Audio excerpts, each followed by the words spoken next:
Louisiana nights have a way of pressing against a man's skin.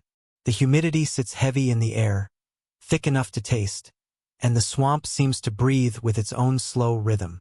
On quiet nights, that breath is louder than the insects, louder than the water shifting through the reeds, louder than the thoughts you try not to think about while driving miles of empty road under a moon that feels far too bright.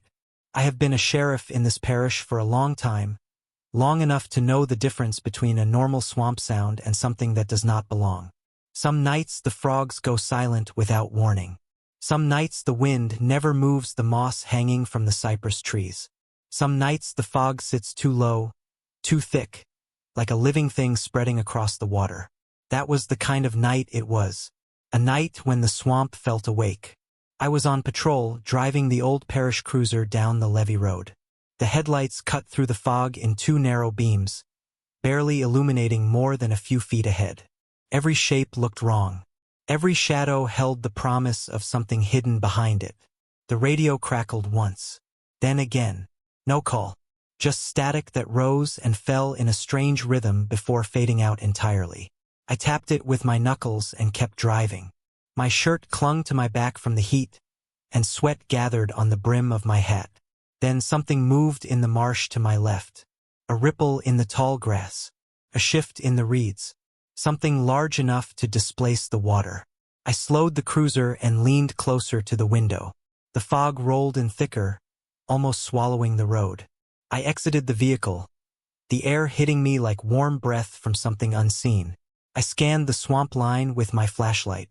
The beam wavered in the humidity, catching the curve of a cypress root, then the gleam of water, then nothing at all. Another movement, closer this time. I rested my hand on my holster. I am not the type to draw unless I must, but every instinct told me to be ready. The swamp is home to creatures that deserve respect, but something about this felt wrong. No animal I knew moved like that. No animal watched from the shadows with that kind of patience. Something exhaled in the reeds. A deep, slow breath. I raised my voice. Whoever is out there, you need to show yourself. I am law enforcement. This is a restricted area. No answer. Only the slight ripple of water. The breath came again, closer. Heavy. Wet. I pulled the gun free and fired a single warning shot into the water.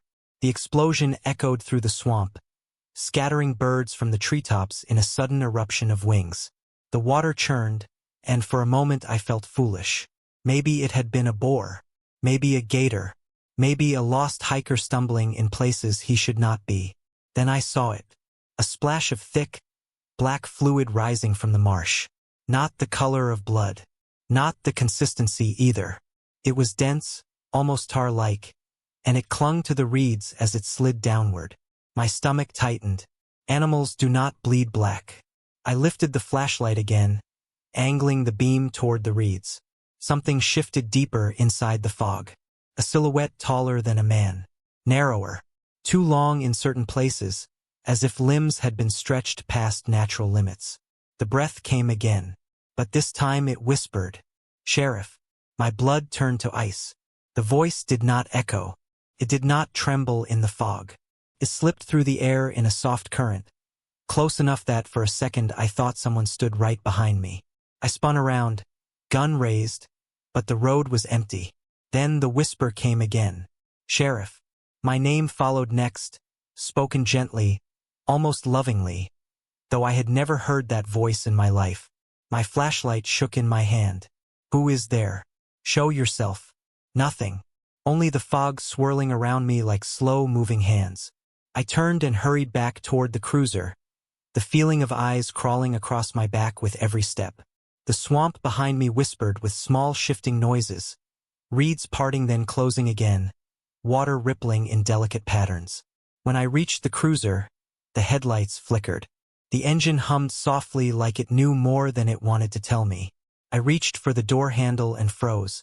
3 long claw marks were carved across the metal. Not shallow scratches. Deep, fresh. As if something with strength far beyond human had dragged its talons across the surface of the door. The edges of the marks glistened with the same black fluid I had seen in the swamp. I touched it with one finger before I could stop myself. stuck to my skin, colder than the night air. Too thick to be blood. Too smooth to be oil. Too deliberate to be a natural substance. The whisper came again, drifting out from the fog like a secret. "Sheriff." This time it sounded closer, right at the edge of the trees. I jumped into the cruiser, slammed the door shut, and locked it. My breath came fast and shallow as I gripped the steering wheel and stared at the claw marks, still wet with the creature's black blood. Something in that swamp knew my name, something I had fired upon, and something that had marked my cruiser as if claiming it.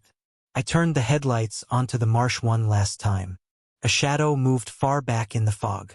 Too tall, too thin, watching. Then it vanished. Not stepped away, not ran. Vanished. I put the cruiser in gear and drove. The swamp swallowed the fog behind me, as though closing its mouth. But I knew one thing with absolute certainty. Whatever I had hit was not dead. Whatever bled black was not finished with me. And now it knew exactly who I was. I parked the cruiser behind the station long before sunrise, but I did not step out right away. My hands were still locked around the steering wheel, knuckles pale, breath trembling in and out of my chest. I stared at the 3 claw marks gouged across the metal door as if expecting them to fade or melt away. But they glistened in the moonlight, dark and wet and impossibly deep. I tried to tell myself it was some kind of prank. A kid with a tool. A staged scare. But the smear of black blood across the grooves told a different story. And the whispering voice still echoed in my ears, drifting across the fog like it had known me long before I fired that shot. I pressed the ignition to shut off the engine and sat quietly as the sudden silence of the station lot settled around me. The swamp was far behind me now, yet I could still feel the weight of its presence, like something clinging to my shoulders. I finally forced myself out of the cruiser and walked toward the station door, glancing over my shoulder more times than I care to admit. Inside, the building felt emptier than usual. The air hung still, heavy with the kind of quiet that remembers sound. I walked into the back room and turned on the small desk lamp. Its yellow glow felt safer than the harsh overhead lights, though I could not explain why. Habit, maybe, or fear of what bright light might reveal. I opened my report log and tried to write something down. A simple disturbance. Possible wounded animal. Nothing that would call in attention from the parish council or bring federal eyes sniffing around. But my hand froze over the page, and the pen never touched paper. Because what I saw in the swamp was not something I could fold neatly into a report. I closed the book and leaned back in my chair, rubbing my temples. The radio on the desk hissed with soft static, then quieted again. Outside, the wind rustled through the trees. A dog barked somewhere in town. And beneath those familiar sounds was something else. Faint vibration. A pressure in the air, like an approaching storm. I stood and walked back outside. The cruiser sat under the dim glow of the station's porch light. Its roof glistened with a thin layer of humidity. And the claw marks were still there. Fresh, wet, unmistakable. I reached out and touched the metal beside them. Cold. It chilled my fingertips, colder than the air around me. A frog croaked in the distance. Then the sound stopped. All of it stopped. The insects, the wind, the dog. Silence blanketed the night so sudden and deep that my breath sounded too loud in my own ears. The stillness felt unnatural, forced. I slowly turned toward the tree line at the edge of the property. The shadows looked different. Deeper, as if something were standing just inside them, waiting for me to notice. I spoke aloud, though my voice cracked. Whoever is there, step forward. The silence held. A branch creaked. Not broken, just bent. Slowly, I froze. Then I heard it. A wet, rattling inhale. A slow, careful breath, drawn by something larger than any human lungs. Sheriff. My name followed again. This time so close I felt the air shift against my neck. I spun around, gun raised, but there was no one behind me. The yard was empty. The cruiser sat silent. The road was still. Yet the name lingered. I backed slowly toward the station door. My boots scraped against the concrete, loud in the unnatural quiet. When I reached the door, I fumbled for the knob, unable to take my eyes off the dark tree line. The knob refused to turn at first, slick with sweat from my palm. When it finally opened, I slipped inside and shut the door quickly. The slam echoed down the narrow hallway, bouncing off the walls like a warning. Inside, the air felt safer, contained. The kind of safety a small space offers when darkness presses against the outside glass. But it did not last. I turned toward the window behind my desk. Something was there.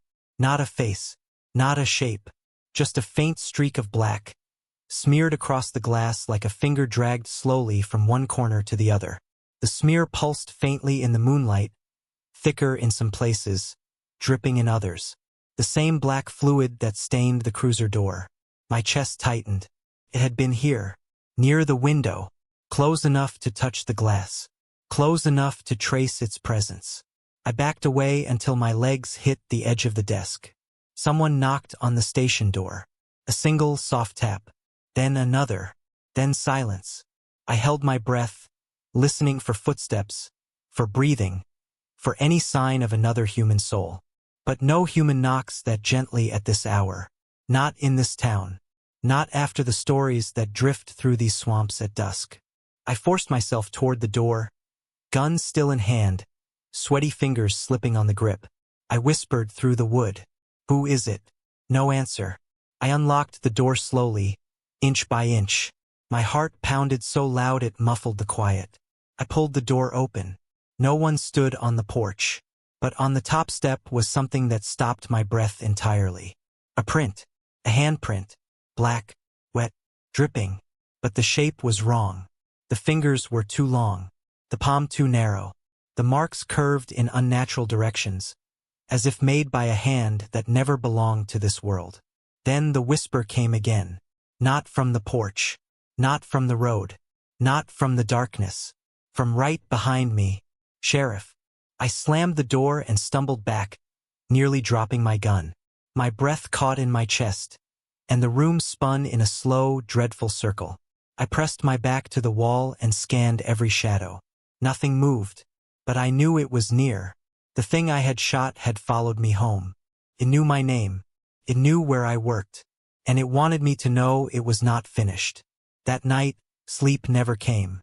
Every time I closed my eyes, I saw the black blood dripping from the cruiser, heard the whisper of my name hovering above swamp water, and felt the presence of something ancient tracking the sound of my heartbeat. And by dawn, when the first thin ribbon of sunlight touched the window, the smear on the glass was gone. But the handprint on the steps remained. Dark, wet, waiting. By the time the sun rose, I had not slept a single minute. My hands shook when I tried to pour coffee, and the sound of the liquid hitting the cup felt too loud in the hollow stillness of the station. Every nerve in my body hummed, stretched thin, as if the creature from the swamp had reached inside me and plucked whatever string held my sense of calm together. I walked outside at dawn to check the porch again. The handprint was still there. It had not dried. It had not smudged. It looked as though whatever left it had pressed its wet, black hand to the wood only seconds before. But the yard around the station was untouched. No footprints, no drag marks, no signs of any living thing moving through the dew-kissed grass. I crouched to inspect it, but a strange chill rippled through my spine. Not from the morning air, from something deeper, a sense that the swamp itself was watching through the trees. I stood quickly and looked toward the road. The fog had not lifted. Instead it hung low and thick, curled around the trunks of the cypress trees like soft gray hands, clinging to the ditch water, seeping across the asphalt. Fog this dense should have burned off with the first light, but it stayed as if it had purpose. I should have driven home, should have showered, slept, called someone, anyone, to talk sense into me. But I could not bring myself to leave the station. Some part of me believed that stepping away from this place would be like stepping into its territory. Out there, I would have nowhere to hide. Back inside, the radio crackled again. Not static this time. Something else. A low thump, as if someone had bumped the microphone on the other end. Then a dragging sound. Then breathing. The kind of breathing you hear from something large. I pressed the button, trying to keep my voice steady. "This is Sheriff Barnes. Who is on this channel?" The response came in a soft whisper. Sheriff. It was my name again, spoken in a voice that carried no emotion, only intent. The radio hissed, then fell silent. I dropped it onto the desk and stepped back. The creature was not just near the station. It was reaching into it. I forced myself to go back outside. I do not know why. Curiosity or fear, they feel the same when they twist your stomach tight enough. I walked toward the cruiser, now dry from the rising heat. The claw marks remained, dark and glossy as if freshly cut. I ran my fingers along the grooves, afraid the black would cling to my skin like it had the night before. I checked the road, scanning the fog for movement. For a moment I saw nothing. Then, at the far end of the road, something shifted. A tall shape moved between the cypress trees, half hidden by moss and fog. It leaned forward, then pulled back into shadow. I lifted my gun and took a slow step forward. The fog thickened as if reacting to my movement, coiling around my boots. I stopped. The shape stepped out of the fog for a heartbeat. Long, thin, wrong. A silhouette that wavered between forms, changing with the pulse of the morning light. Then it vanished again. A distant splash echoed across the swamp, followed by a rippling groan like wood bending under tremendous weight. I found myself whispering, "What are you?" The swamp answered with silence. I drove the cruiser back toward the swamp road later that afternoon. Some part of me needed proof. Some part needed to see the place again. Maybe to convince myself that last night had been something explainable. Exhaustion, a trick of light, panic. But as I approached the marsh, the air grew heavier. The trees leaned inward as if listening. The swamp carried the same thick fog from the morning, refusing to let the sun burn it away. I parked the cruiser on the shoulder and stepped out carefully. My boots sank slightly into the wet earth, and the smell of damp rot filled my lungs. I approached the reeds where I had fired the shot the night before. The black fluid was still there, still thick, still wet, still clinging to the stems like it had only just spilled. And the water nearby was clouded with a dark swirl beneath the surface, rising and falling slowly, as though something beneath the surface breathed through it. I crouched and touched the mud. My fingers tingled with a faint cold that traveled up my arm. I withdrew my hand quickly. Behind me something moved, not loudly, not forcefully, just enough to let me know I was not alone. I turned and scanned the treeline. Nothing but shadows. But the fog shifted, swirling around a shape that I could neither define nor ignore. Then it spoke. "Sheriff."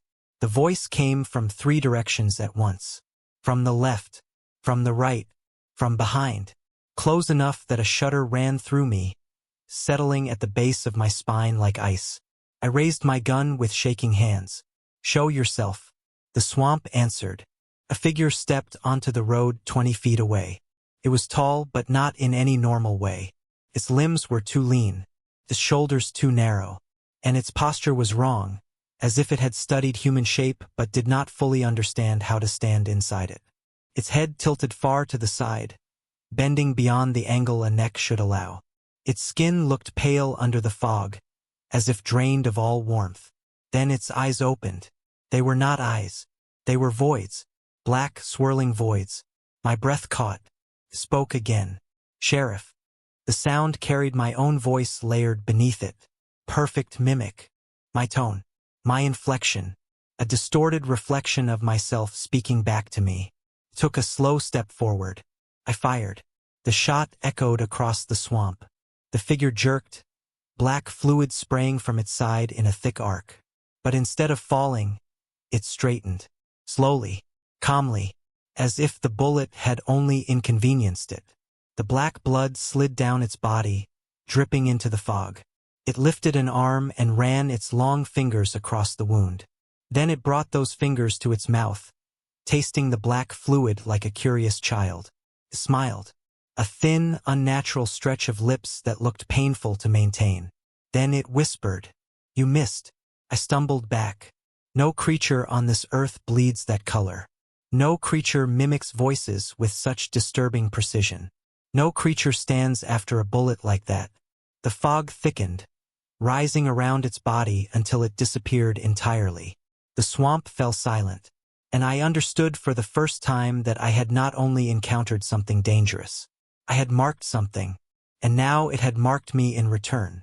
By the time I reached the station again, the sky had dimmed into a heavy gray. The last light of day bled into the horizon like a slow dying breath. I slammed the cruiser door shut, chest tight, hands trembling so badly I could barely fit the key into the lock of the station door. The building felt smaller than ever. A thin shell of old wood and flickering lights trying to pretend it could keep out something older and hungrier than anything the law could name. Inside, the air felt wrong. Too cold, too damp, too still. As if the swamp had seeped through the cracks, carrying the creature's breath with it. I walked toward the back room and noticed something I had not seen when I first arrived. A single drop of black fluid sat on the floor near the threshold. Perfectly round, perfectly still. It shone like oil, yet the scent rising from it was metallic and strangely sweet, almost floral in a way that made my stomach twist. I crouched slowly. The drop pulsed once. A faint ripple, like a heartbeat. I stood back up at once, my breath sharp in my throat. The creature had been inside. Recently, it had passed through my station as easily as fog slipping under a door. The lights above flickered. Once, twice, then steadied. I walked to the window. Outside, the fog was thicker than I had ever seen it. It clung to the ground and wound itself around the telephone poles, rising in soft spirals like fingers curling upward. I could not see the cruiser anymore. I could not see the road. I could not see the treeline. But I could hear something. A soft dragging sound across wet earth. Slow, deliberate, steady. The creature was circling. I grabbed the shotgun from the wall, though the memory of the bullet sinking into its body only to be ignored made me question the point of holding it. Still, fear drives a man to cling to whatever tools he has left. I loaded the shells with shaking hands and stood in the doorway between the office and the hall. The dragging sound grew louder, closer. I stepped back as water began to seep under the station door. Thin streams at first, then slow rivulets. The swamp was bleeding through the threshold. The smell of stagnant water filled the room, thick and suffocating. A whisper rose from the other side of the door. "Sheriff." I froze. It came again, but this time it carried my voice with it. "Sheriff." My throat tightened. I could not tell if it was mocking me, mimicking me, or if it was trying to speak with something it had taken from the man I had been yesterday. I approached the door slowly, shotgun raised. I pressed my ear to the wood, breathing, long and cold, as if the thing outside was inhaling the scent of fear through the cracks. I whispered to myself, "Do not open it." I stepped back and locked the deadbolt.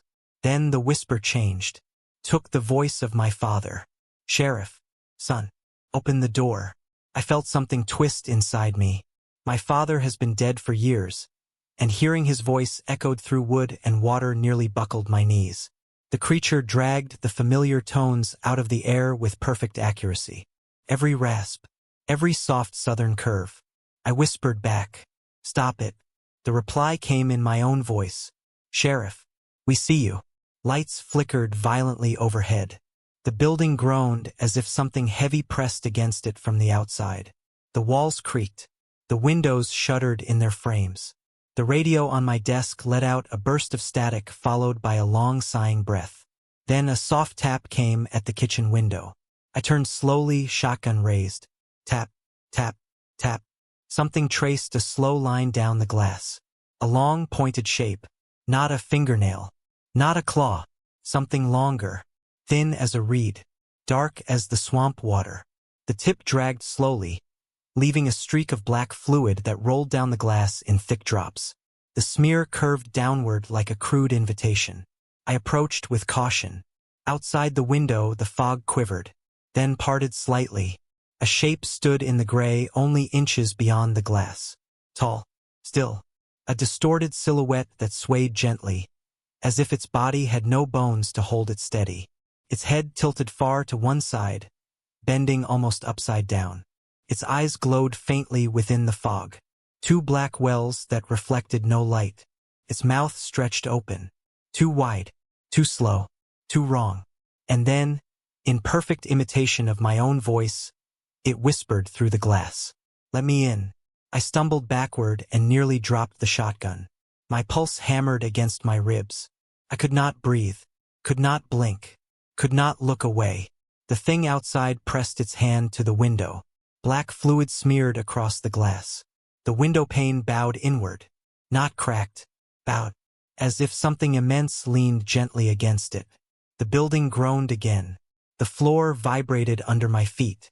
Water seeped faster beneath the door, pooling under the desks, creeping toward my boots. Then the whisper came again. This time not from the window, not from the door, from inside the room. "Sheriff." I spun, shotgun raised, scanning the office. The shadows seemed to shift with the flicker of the lights. The air trembled. Something moved near the evidence locker. A tall shadow slid behind a filing cabinet, then dissolved into the shape of the wall. I whispered, "Leave me alone." The whisper answered, "You shot me." My chest tightened. My breath caught. "You marked me, Sheriff." I backed away, my legs shaking violently. The creature whispered from behind me, "Now I mark you." I felt something cold brush the back of my neck. Not a touch. Presence. A breath. A claim. I stumbled away until I hit the wall with enough force to knock a framed photograph onto the floor. It shattered, the sound sharp in the thick air. And then everything stopped. The lights steadied. The breathing ceased. The fog receded from the windows. The scent of swamp water thinned. I was alone in the station again. But the 3 claw marks on my cruiser were only the beginning. That night I learned the creature was not simply hunting. It was choosing. And I was no longer just a witness. I was claimed. I have tried to tell myself for years that what happened in that swamp was some trick of fear. A hallucination brought on by exhaustion. A nightmare burned into the back of my mind by a creature that did not exist in the world I was sworn to protect.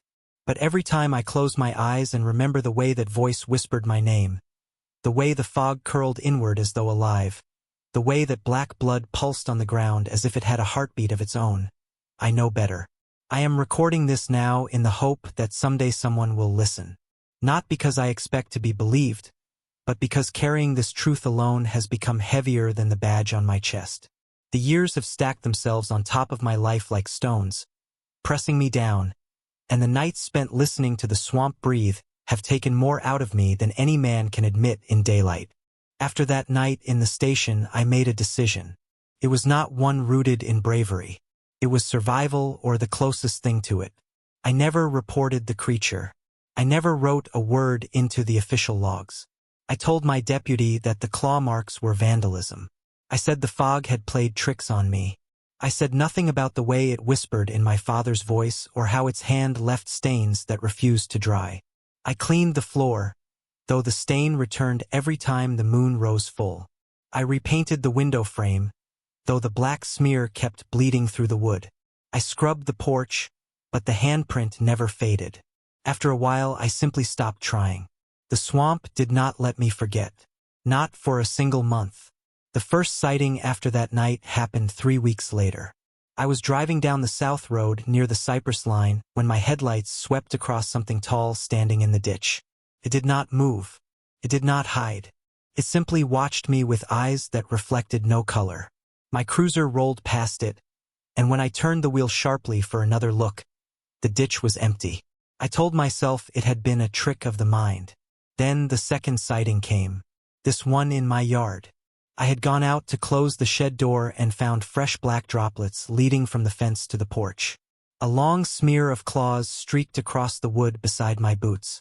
The air smelled of damp earth, the kind of smell that follows something crawling up from the water. That night, I heard something whisper from the trees behind my house. It was my name, stretched into a long breath. The third time it came, I did not see it. I felt it.